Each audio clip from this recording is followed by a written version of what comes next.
She didn't look like someone who was going to live past noon. The summer sun of 1887 burned straight down on the hard ground outside Mesilla, New Mexico territory, and the young woman lying there looked like she'd already been forgotten by the world. Her dress was torn, soaked with dust and dried blood, clinging to her skin like it refused to let her go. One leg was twisted at an ugly angle, wrapped tight in a filthy strip of cloth that had long since stopped doing any good. Her lips were cracked, her face streaked with grime, and her eyes fluttered open only long enough to beg the sky for mercy that never came. Most folks would have ridden past. Out here, people learned early not to stop for trouble. Trouble had a way of sticking to a man, following him home, burning down everything he'd spent a lifetime building. But Silas McCrae didn't ride past. At 55, Silas had seen enough summers to know the difference between a drunk sleeping it off and a soul hanging by a thread. He reined in his horse, the leather creaking under his weight, and studied the scene the way a rancher studies a dying steer. Careful, quiet, already counting the cost. The woman tried to push herself up when she heard him dismount. Her arm shook so hard it barely obeyed her. Pain flashed across her face, sharp and helpless, and she collapsed back into the dirt with a sound that wasn't quite a cry and wasn't quite a breath. Silas knelt beside her, keeping his distance at first. He'd learned that lesson young. He'd also learned another lesson. The kind you don't read in a book. If a body's left out here too long, the land starts to claim it. The flies find you first, then the ants, then the birds that circle high and quiet like they already own your name. Silas glanced up, and he saw two dark shapes drifting far off, slow and patient. They were not in a hurry. That was what scared him. He looked back at the girl, and he noticed something else that did not belong. No canteen, no bedroll, no bag, no horse anywhere nearby. In this country, a person does not simply end up alone, unless someone worked hard to make it that way.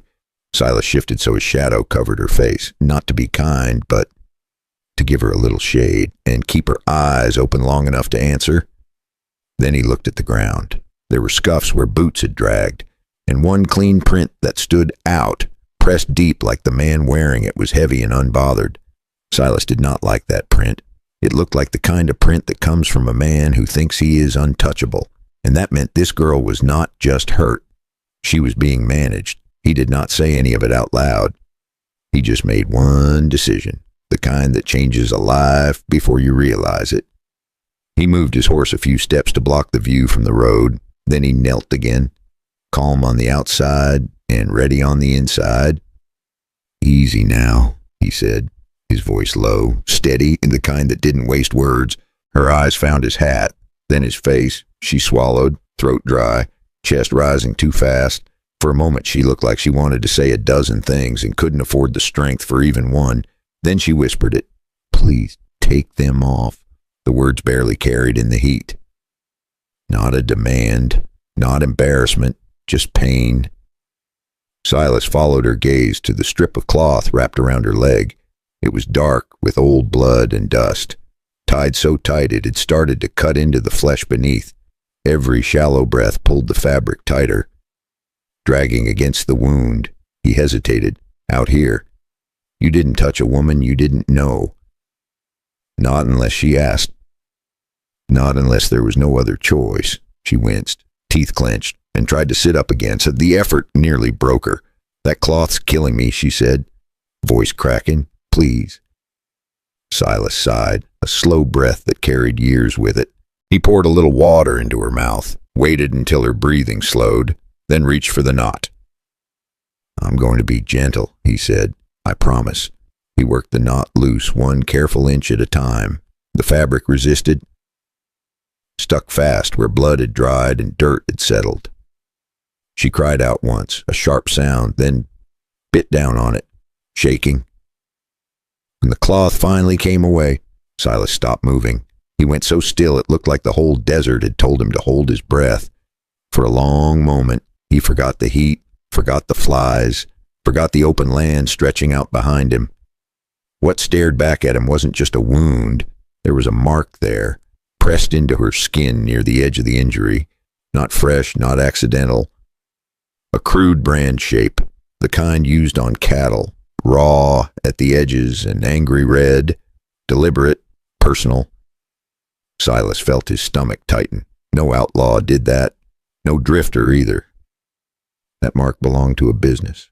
To men who moved herds, signed papers, and buried problems where no one would look twice. As he lifted the last fold of cloth, something else slid free and fell into his palm.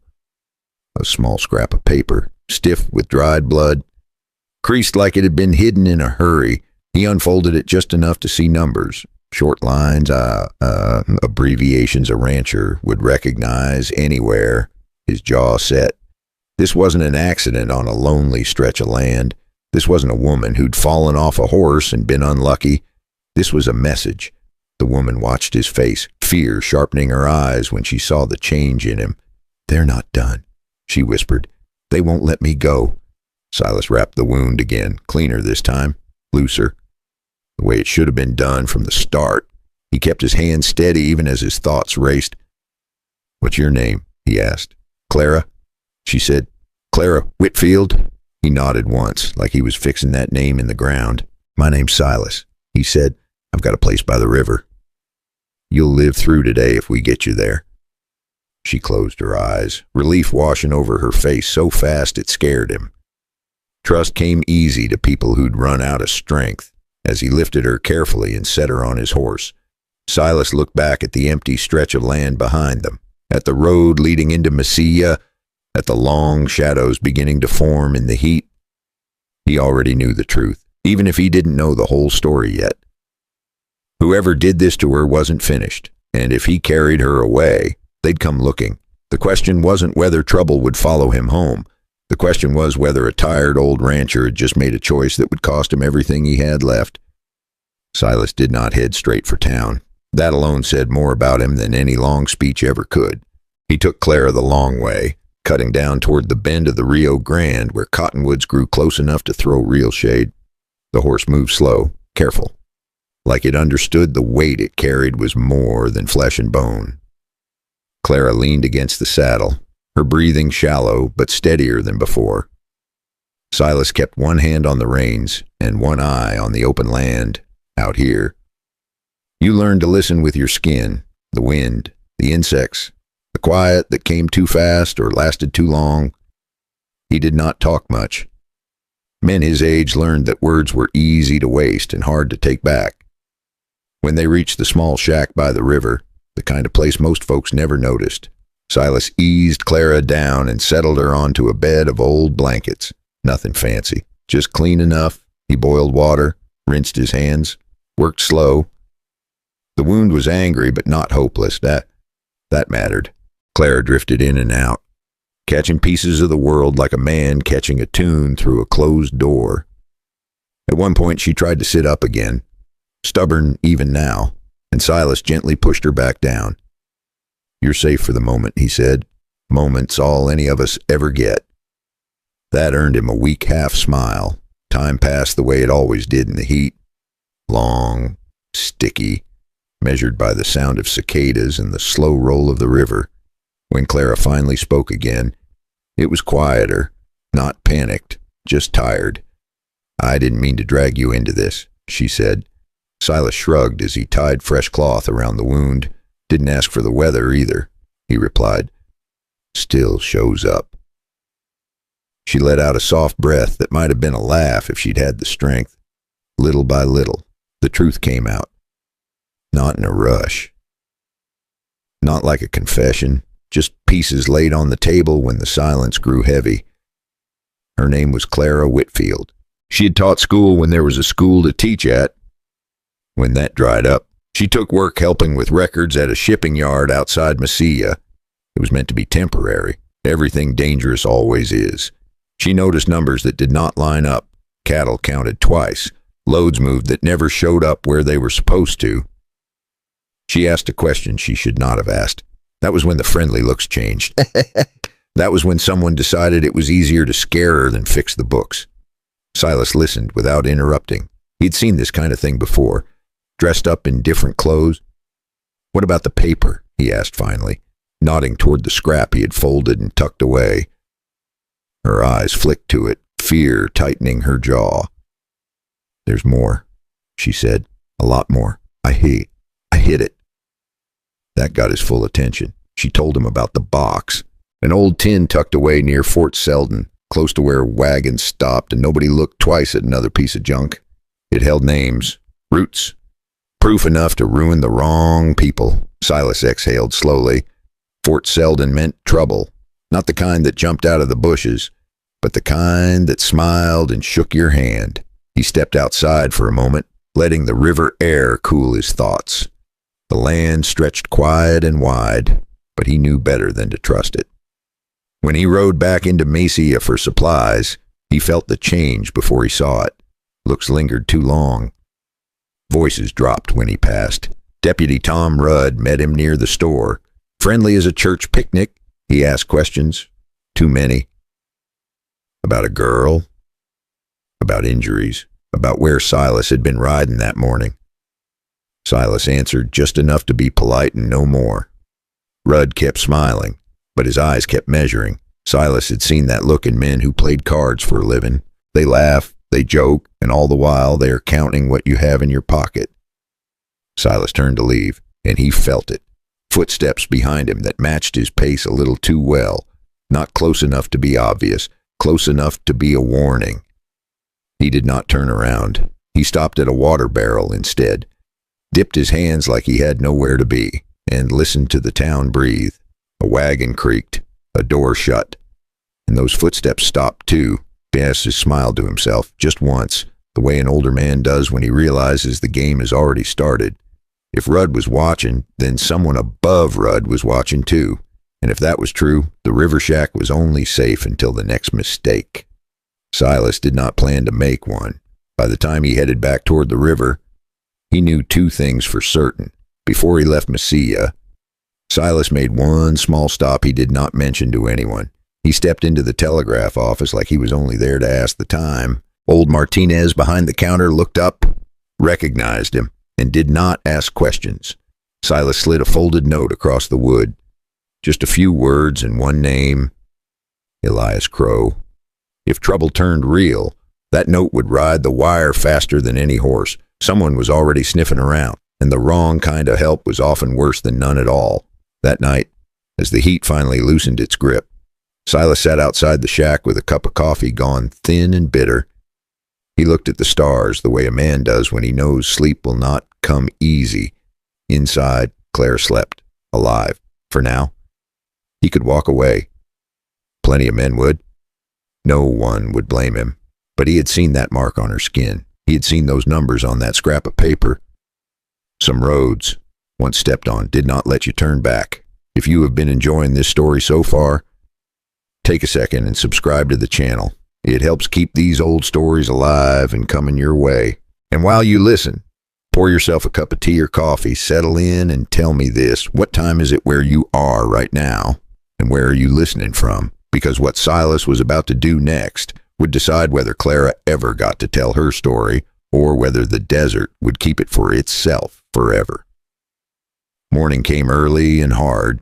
The heat did not wait for the sun to clear the horizon. It was already there when Silas saddled his horse, thick in the air, pressing down on a man like a reminder that time did not slow for anyone. Clara was still asleep when he left the shack by the river. Her breathing was steadier now, but every breath still cost her something. Silas stood there a moment longer than necessary, listening, making sure the world had not already taken her while his back was turned. Then he rode for Las Cruces, not because he wanted to, because he had to. Supplies did not grow on cottonwoods, and answers never came to a man who stayed hidden too long. If Clara was right, and Silas believed she was, then someone had already noticed she was missing from wherever they expected her to die. Las Cruces looked the same as it always did. Dusty street, sun-bleached buildings, men leaning where men always leaned, but Silas felt it right away. That sense that eyes followed him just a little too closely. He kept his pace easy, nodding where a nod was expected, acting like a man with nothing on his mind but feed and cloth. Inside, he counted steps and exits. At the store, he bought thread and clean bandage cloth. At the stable, He topped off his water and listened to a couple of men argue about cattle prices. Nobody said Claire's name. That did not mean they were not thinking it. When he stepped out back of the stable to check his horse, a shadow detached itself from the wall. The man was broad-shouldered and sunburned, with the look of someone who spent more time ordering others around than doing the work himself. His name was Cal Harker, though Silas did not need an introduction.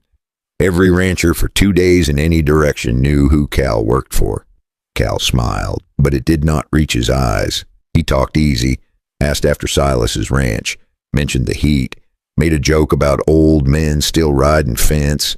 Silas answered with the same careful politeness he had learned over decades of dealing with men who smiled too much. Then Cal stepped closer. Too close. Voices rose. A shove followed. What happened next was not dramatic. No crowd, no shouting, just two men in the dust behind a stable, each trying to prove something the other did not care about. Silas was not fast anymore. He knew that. What he still had was balance and patience. Cal swung hard and wild. Silas led him. When it was over, Cal lay in the dirt, breathing heavy, staring up at the sky like it had betrayed him. Silas straightened his hat and walked away without a word. That was the moment he knew. This was no longer about avoiding trouble. Trouble had already found him and put his name on a list. By the time Silas rode back toward the river, the sun was high and the land shimmered like it always did in summer. He did not relax until the shack came back into view. Clara was awake when he returned. She tried to sit up, then thought better of it. "You were gone a while," she said. "Town was busy," he replied. She studied his face, reading the lines the way people do when they know something has changed. "They know," she said. Silas nodded. "They're guessing." She swallowed. Then she told him the rest, not the parts about fear. She was past that. She talked about the marks in the books that did not belong to cattle, about messages sent by wire that did not match the shipments they claimed to describe, about how one name kept appearing in places it should not. Vernon Pike's name, written like it belonged everywhere, and a lawman's name close enough to make her stomach turn. She did not say it out loud. She did not have to. Silas remembered Deputy Tom Rudd and the way his questions had lingered. Outside, the cicadas droned on like they always did, careless of human trouble. Silas sat back and rubbed his jaw. "There's a reason you're still alive," he said. She nodded slowly.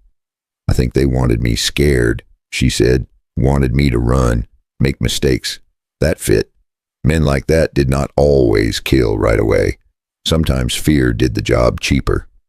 Silas stood and looked out toward the open land, toward the direction of Fort Selden, toward Jornada del Muerto beyond it, the dead man's journey. He had ridden parts of it before, enough to know why it had earned its name.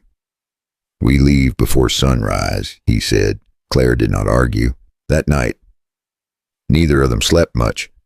Silas cleaned his rifle without hurry, checked his tack, set aside what little water he could spare. Claire lay still, staring at the ceiling, listening to the sounds of a world that did not care if she lived or died. When the stars wheeled overhead and the river whispered on, Silas thought about the mark he had seen on her skin, the way it matched something from long ago that he had hoped never to see again. Some debts did not stay buried. As the first pale light touched the horizon, Silas tightened the cinch and glanced back at the shack one last time. He had a feeling the next road would not give them the choice to turn back, and somewhere ahead, in the wide, empty stretch of Jornada del Muerto, someone was already waiting for them. They left before the sun had a chance to burn the sky white. Silas led the horse at first, walking slow so Clara could steady herself in the saddle. The air was cool enough to feel kind, but both of them knew it would not last. Behind them, the river faded into quiet. Ahead of them stretched open land and the beginning of Jornada del Muerto. The name was not poetry. It was a warning. Claire tried not to look at the empty distance too long. Out here, space had a way of making a person feel small, and she was already tired of feeling that way. Silas kept his eyes moving. Tracks, broken brush, anything out of place. The first few hours passed without trouble. which made him uneasy. Silas hated quiet roads, but quiet roads made a man think he was safe, and thinking you are safe is how you get buried. He kept counting water in his head, not bottles, but mouthfuls. One for Clara, one for the horse, one for the hour that had not happened yet. Clara tried to hide how much the ride hurt her, but pain has a way of leaking out. Her fingers kept tightening on the saddle horn, then relaxing, then tightening again, like she was gripping the edge of a cliff. Silas did not tell her to be tough. He had never respected that kind of talk. Instead, he gave her something better, a job. He pointed toward the ground ahead, and he said, "Tell me what you see, not what you fear." It kept her mind working, and it kept her upright. Then she saw it. A strip of cloth caught on a thorn bush, the same dirty color as the rag that had been tied to her leg. Silas stopped.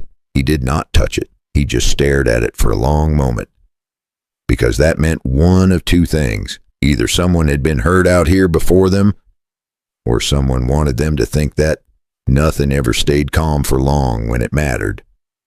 The heat came on hard by mid-morning. The sun climbed and pressed down, flattening shadows and drying sweat before it could fall. Clara shifted in the saddle, biting back discomfort.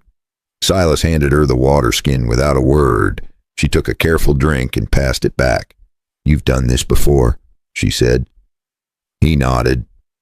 Enough. They did not speak again for a long while. As the land grew harsher, Silas felt memories rise that he had kept buried for years. The mark he had seen on Clara's skin would not leave his mind. Years ago, a man he had ridden with had turned up dead near a shipping yard. Official story said accident. Silas had known better then, same as he knew better now. The mark had been there too. Burned quick, meant to save property. He had done nothing back then. He had told himself it was not his fight. The land had not forgotten. By early afternoon, Piaz noticed it. A sound that did not belong, not wind, not insects, hooves. He did not turn around right away. Turning too fast taught people how scared you were. Instead, he slowed the horse and guided it toward a low rise dotted with rock and scrub. Shade was thin, but cover mattered more. The riders appeared over the ridge a minute later. Two of them, maybe three, too far to see faces, close enough to matter. Clara felt it too. Her back stiffened. "They followed us," she said.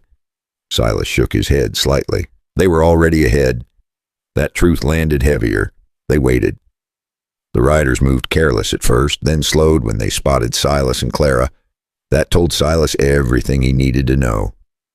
These were not men out for a ride. Silas slid down from the saddle and steadied Clara behind the rocks. He did not give her a speech. He did not need to. When the riders closed the distance, one of them called out. Friendly voice. Too friendly. Silas stayed quiet. The first shot kicked dust. Close enough to sting, Silas answered without panic.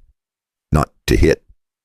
To remind them he was not helpless. The riders scattered, shouting now, confidence slipping. They just used the land the way old men did. Slow, smart, no wasted movement. When it was over, the riders pulled back, swearing, deciding the price was not worth the trouble today. Today. Silas waited until they were gone before helping Clara back onto the horse. Her hands shook, not from fear alone. "You all right?" he asked. She nodded. "Still here?" They rode on. By the time Fort Selden came into view, the sun was dipping and both of them were running on stubbornness more than strength. The fort stood quiet, half forgotten, the way places did when history moved on without them. Old buildings, gold shade, wagons that came and went. Clara pointed toward a cluster of scrub near the edge of a worn trail. "There," she said. Silas dismounted and moved quickly, scanning the ground. The place where the tin box should have been was torn up. Someone had been there. Recently. Clara stared at the disturbed dirt, her face falling in a way that hurt to watch. "They found it," she said. Silas crouched and studied the tracks and wagon wheels. Heavy load. They moved it, he said. They did not destroy it. That mattered. As they stood there, Silas felt it again, that sense of the past closing in. This was no longer about a single girl or a single ledger. This was about a line that had been crossed years ago and never fixed. Silas straightened and looked toward the road leading back toward Las Cruces. If they moved the box, he said, they moved it where things disappear. Clara followed his gaze. The shipping yards, she said quietly. Silas nodded. The sun slipped lower, throwing long shadows across the land. They were tired, low on water, and now racing a clock they could not see. Silas tightened the saddle and helped Clara settle in once more. He did not say what both of them were thinking, because sometimes saying it out loud made it real. As they turned the horse toward Las Cruces, Silas had one clear thought. If the box was already in the wrong hands, then the next move would not be about running anymore. It would be about standing their ground. Las Cruces did not look like a place where truth survived for long. Wagons rolled in and out all day, wheels groaning under loads that never stayed still long enough for questions. Men shouted prices, animals bawled, dust hung in the air like it had decided to live there. If something vanished here, it vanished clean. Silas felt it the moment they reached the edge of the yard. That low pressure in the chest that came when a man stepped into a place where too many eyes were trained to look away. He left Clara in the shade of a stacked lumber pile and walked the perimeter slow, like he was just another rancher waiting his turn. Every step was measured, every breath kept steady. He did not need to search long. The tin box was not hidden anymore. It sat inside a half-open crate near the back of the yard, mixed with ledgers and manifests like it had always belonged there. That was the point. If someone found it now, it would look ordinary, harmless, just paper. Silas reached it first. He did not open it right away. He closed the crate instead and stepped back, waiting. The voice came from behind him. Cal Harker. Same easy tone, same false calm. "You're a long way from your river," Cal said. Silas turned slowly. Cal was not alone this time. Two other men flanked him, hands loose but ready. Before Silas could answer, another voice joined in. Deputy Tom Rudd. That one hurt more than Silas expected. Rudd looked uncomfortable now. The way men do when the line they crossed starts to show. He did not meet Silas's eyes. "This don't have to go bad," Rudd said. Silas finally spoke. "It already has." Cal smiled thin. They talked. Men always did before things turned ugly. Talk was cheaper than bullet. Cal wanted the box. Rudd wanted the mess to disappear. Both wanted Silas out of the picture. Silas listened, nodding once or twice like he was weighing an offer. Then he moved. Not fast, not reckless. He kicked the crate, sending ledgers spilling, papers fluttering like startled birds. In the confusion, Clara did what she could. She did not sprint. She limped hard, biting down on the pain, moving just far enough to get out of reach. She had already been close to the wagons, close enough to make one move count. Shouts followed. Boots scraped. Someone grabbed Silas's arm. What happened next was loud, messy, and fast enough that memory would smooth it out later. Silas took a blow to the shoulder that sent fire down his arm. He gave one back that dropped a man hard enough to make him think twice about getting up. Clara reached the edge of the yard and nearly lost her balance beside a wagon rolling in. She dropped to a knee behind the wheel, breath shaking, and shoved the tin box under a loose plank near the axle, not hidden forever, hidden long enough. Then she did the smartest thing a hurting person can do. She raised her voice. Not a scream for help, but a sharp call that turned heads in the yard. Men looked, a couple of workers slowed, and in that half second of attention, Cal's confidence cracked. Silas saw Cal raise his pistol. That was the moment Silas stopped worrying about how this ended. He fired, not to kill, to stop. Cal went down screaming, clutching his leg. The yard froze. Men stared. No one rushed in. That silence was louder than gunfire. Deputy Rudd backed away, eyes wide now. Finally understanding how small he really was. Sirens did not exist out here, but authority did. Authority did not come by accident. A short note, handed quietly in Mesilla, had already done its work. The whistle of a train echoed in the distance as a small group of riders appeared at the far end of the yard. U.S. Marshal Elias Crow rode at the front. He took in the scene with one long look, the fallen men, the scattered papers, and Clara, on one knee by a wagon wheel, trying to look like she belonged there. Crow dismounted and walked over, boots steady. Silas did not explain. He did not need to.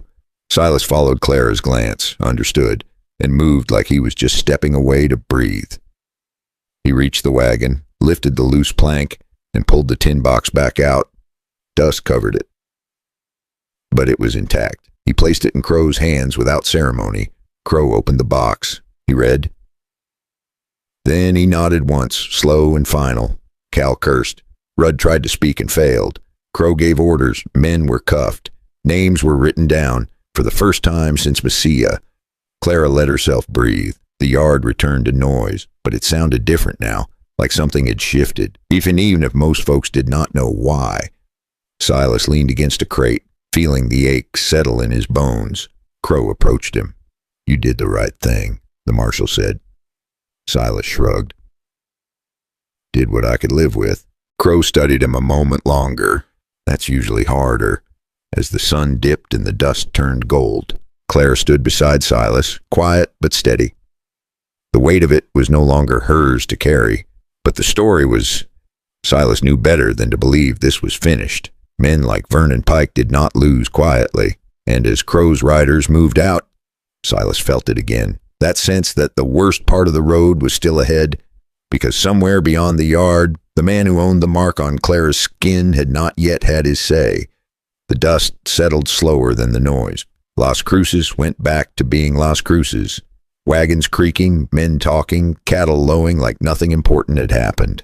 That was how the West worked. It swallowed moments that changed lives and kept moving. Silas stood there a while after the U.S. Marshal rode off, feeling the ache in his shoulder deepen the way it always did when the hard part was over. Pain waited until a man was safe enough to feel it. Clara stayed close, not leaning on him, not clinging, just present. That mattered more than words. They did not celebrate. Men who had lived long enough rarely did. They checked wounds, counted breaths, and made sure the sun was still in the right place. By nightfall, the truth had already begun to spread in the quiet way truth does when it finally has papers and names to back it up. Vernon Pike did not ride into town that evening. He did not ride out either. Men like Pike had friends and back doors, and the law did not move as fast as rumors. When a man builds his life on fear and shortcuts, he eventually runs out of road. Silas and Clara returned to Mesilla slower than they had left, not because they were afraid, but because they no longer needed to run. The shack by the river looked the same. So did the cottonwoods, but something in the air had shifted. Clara healed over the next weeks, slow, honest. The mark on her skin faded into a scar that no longer owned her. She learned how to walk without flinching, how to sleep without listening for footsteps. Silas watched all of it from a careful distance. He did not rush her. He did not promise anything. That is another thing the West had taught men who survived. Promises made too early often turned into lies. What grew between them was quieter than that. It started with mornings. Coffee shared on the porch. Work done side by side without needing to explain. Then came trust, the kind that does not ask questions every 5 minutes, the kind that stays when it would be easier to leave. Love did not arrive like a thunderclap. It showed up the way good things usually do, slow, unannounced, and real. Clara chose to stay, not because she had nowhere else to go, but because she had found a place where her voice did not cost her safety. Silas chose to let her. For a man his age, that was the braver choice. There is a lesson there that does not belong to the West alone. Sometimes doing the right thing is not loud. It does not come with applause or medals or a crowd telling you who you're supposed to be. Sometimes it is just a quiet decision made when no one is watching. A decision to help someone when it would be easier to look away. A decision to tell the truth even when the truth might take something from you. I have thought about that more than once while telling this story. I have asked myself how many times I chose the easy road because I was tired, and how many times I missed the chance to be the man I claimed to be. This story is not really about cattle ledgers or corrupt men or marks burned into skin. It is about what happens when fear meets conscience and which one you feed. Silas did not set out to be a hero. He set out to finish a day. That is something many of us understand as we get older.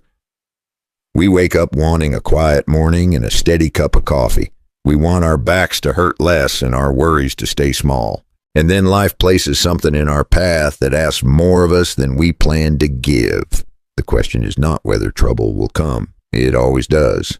The question is who you will be when it does. Will you ride past and tell yourself it was not your responsibility? Or will you stop long enough to see another human being clearly? Another lesson worth keeping is this.